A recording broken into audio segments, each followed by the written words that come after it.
министре, како помина средбата, каков ќе биде ставот на Грција утре и задутре?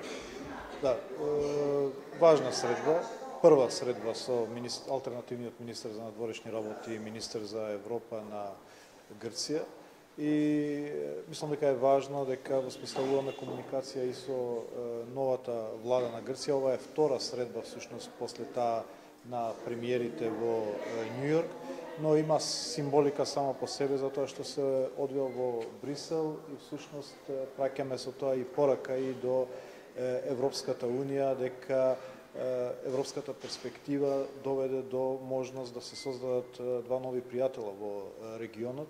Разговаравме се разбира за билатералните прашања, разговаравме за потребата од заврзување на имплементација на Преспа, зашто пренесов до министерот волјата на владата и институциите доследно да го имплементираат договорот. Меѓутоа се разбира разговаравме и за вчерашниот министерски состанок во Луксембург, каде што според информациите што ги имаме, министерот, алтернативниот министер кој што ја представувал Грција таму имал односна подршка кон Република Северна Македонија, зашто му се заблагодарив.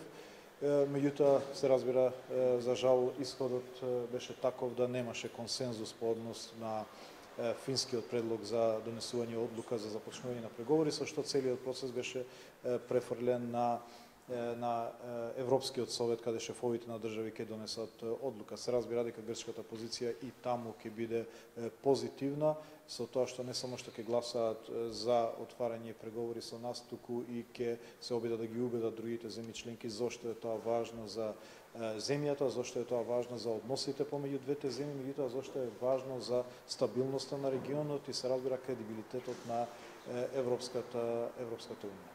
Какви се вашите очекувања од самитот на лидерите на Европска Унија? Кој е сценариот според информациите, барем за сега што ги имате, е можно? Дали Македонија ќе бидат, дали ќе има шанси да бидат раздвоени или сепак единствен начин да ги започнат преговорите да одат во пакет? Видете, одлуката вчера советот, исходот на советот беше разочарувачки за повеќето, за нас во Република Северна Македонија, за регионот, меѓутоа и за најголемиот дел од присутни на тој совет. Според тоа сознанијата што ги имаме, бидејќи јас бев и во текот на целиот ден вчера во Луксембург, вчера имаше жар во дебатата. Жар во аргументацијата на над 20 земји членки зошто оваа држава треба да започне преговори со Европската Унија.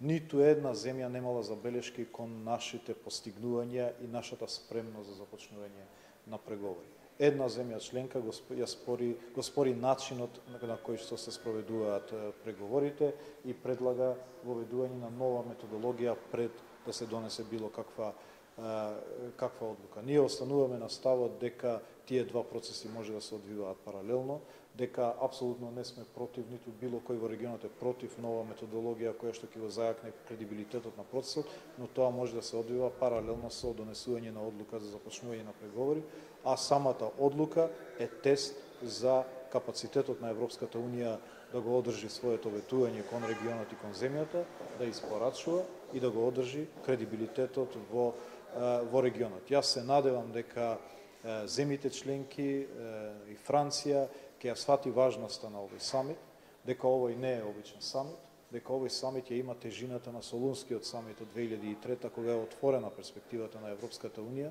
и дека одлуката на утрешниот самит може да ја задржи таа врата отворена и таа перспектива отворена или може целосно да ја затвори со сите последици по регионот и по Европската Унија. На вчерашниот совет имаше и судир на два концепта, односно два пристапа.